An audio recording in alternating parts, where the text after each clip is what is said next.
একবার দাক্ষিণাত্যে ঘুরতে ঘুরতে মা তার ভাইঝি রাধু ও অন্যান্যদের নিয়ে এসেছেন রামেশ্বর মন্দির দেখতে। মন্দির তখন রাজার অধীনে, যিনি ছিলেন স্বামীজির শিষ্য।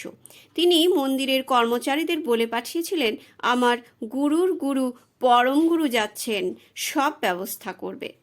মা গর্ভমন্দিরে গিয়ে মনের সাধে রামেশ্বর শিবলিঙ্গকে পুজো করলেন। তারপর রাজার ইচ্ছে অনুযায়ী একদিন তারা মাকে মন্দির সংলগ্ন কোষাগারটি ঘুরিয়ে দেখালেন। রাজার নির্দেশ ছিল, মা বা তার সঙ্গীরা যদি কোষাগার থেকে কিছু নিতে চান, সঙ্গে সঙ্গে যেন তা দিয়ে দেওয়া হয়। মাকে সে কথা বলা হলো। মা বললেন, আমার আর কি প্রয়োজন। পরে পাছে তারা মনক্ষুণ্ণ হন এই ভেবে বললেন, আচ্ছা, রাধুর যদি কিছু দরকার হয় নেবে এখন।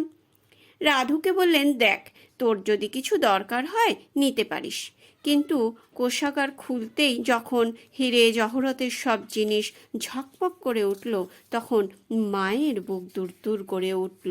শ্রীরামকৃষ্ণের কাছে তিনি আকুল মনে প্রার্থনা করতে লাগলেন, ঠাকুর, রাধুর যেন কোনো বাসনা না জাগে।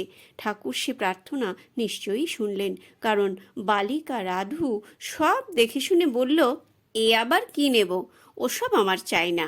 আমার লিখবার পেন্সিলটা হারিয়ে ফেলেছি, একটা পেন্সিল কিনে দাও।